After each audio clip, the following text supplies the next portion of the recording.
seorang pelaku penganiayaan dan pencabulan terhadap anak perempuan balita yang dititipkan kepadanya untuk diasuh, dituntut pidana penjara selama 19 tahun dan denda 1 miliar rupiah. Subsidiar kurungan 3 bulan kepada terdakwa Alpino Yogi Saputra. Dengan nomor 233, Bid, Sus, 2025, PN Telek A, N terdakwa ALPINO Yogi Saputra. Hal itu terungkap dalam persidangan yang digelar oleh Pengadilan Negeri, PN, Teluk Kuantan, Kabupaten Kuantan Singingi, Kuansing, pada Kamis, tanggal 11 Desember tahun 2025. Dengan majelis hakim dipimpin Subiar Teguh Wijaya, Ketua PN Teluk Kuantan, dengan anggota Majelis Widya Helmiha dan Riri Lastiar Situmorang. Vonis ini lebih tinggi dari tuntutan jaksa, Rifa Cahya Limba, yang menuntut 18 tahun penjara. Sementara terhadap istri terdakwa, yang dituntut dalam berkas terpisah, majelis hakim menjatuhkan vonis pidana penjara selama 5 tahun.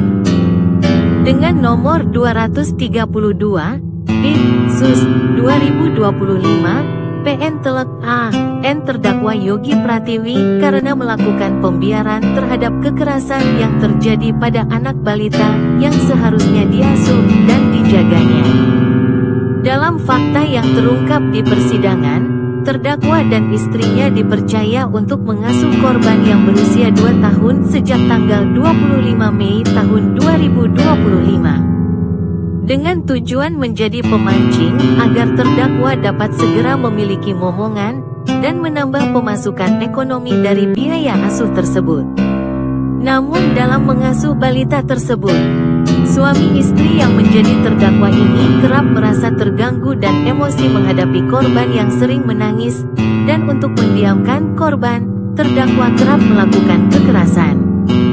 Puncaknya pada tanggal 10 Juni tahun 2025, pada pukul 3 waktu Indonesia Barat, korban terbangun karena terdakwa Alpino yang baru pulang dan memasuki kamar, lalu korban menangis dengan kencang. Untuk mendiamkannya, terdakwa Yogi memukul dan mencubit anak korban beberapa kali hingga korban diam.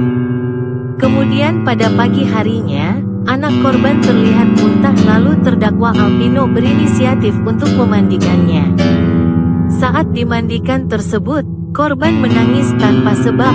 Hal ini membuat terdakwa Alpino emosi, lalu mendorong korban dengan sekuat tenaga hingga korban terjatuh dan kepala bagian belakangnya mengenai siku WC hingga terdapat benjolan di kepalanya. Setelah terjatuh tersebut, korban menangis semakin kencang. Kemudian terdakwa Alpino mencekik leher korban dengan kuat. Korban yang tidak kunjung diam kemudian diberdirikan oleh terdakwa Alpino. Lalu terdakwa Alpino memasukkan jari telunjuknya ke dalam alat kelamin korban yang berusia 2 tahun ini. Setelah itu anak korban diam dan kemudian terdakwa memasangkan pakaian korban. Kemudian pada siang hari tanggal 10 Juni tahun 2025, terdakwa Alpino membawa korban ke rumah ibu terdakwa. Setelah sampai, terdakwa menyuruh korban untuk duduk, namun korban tidak mau dan menangis. Terdakwa kemudian emosi dan meremas perut korban balita berumur 2 tahun ini dengan kencang, kemudian mendorongnya hingga korban tersungkur dan kepalanya terbentur lantai. Kemudian korban diam dan ditinggalkan oleh terdakwa Alpino untuk minum air kelapa di belakang rumah.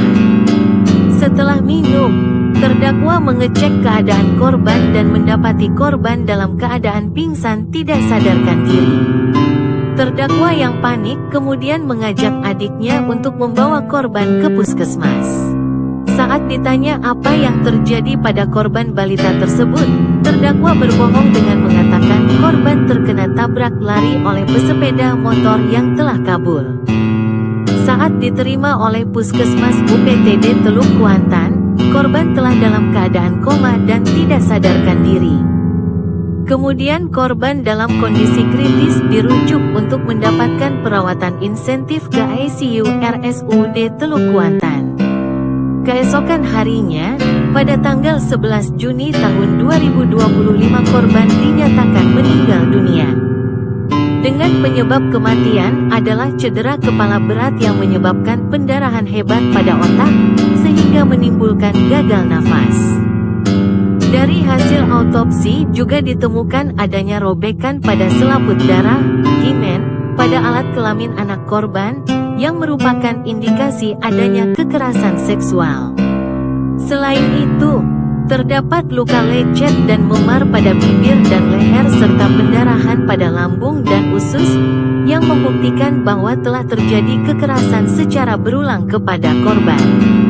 Atas dasar fakta tersebut, dengan pertimbangan bahwa perbuatan terdakwa bukan hanya melanggar hukum, tetapi juga perbuatan yang tidak bermoral dan dilakukan dengan cara yang tidak manusiawi, serta tidak menggambarkan nilai-nilai layaknya manusia dewasa yang seharusnya melindungi anak, terlebih anak yang berada dalam pengasuhannya, maka majelis hakim menjatuhkan vonis di atas tuntutan penuntut umum.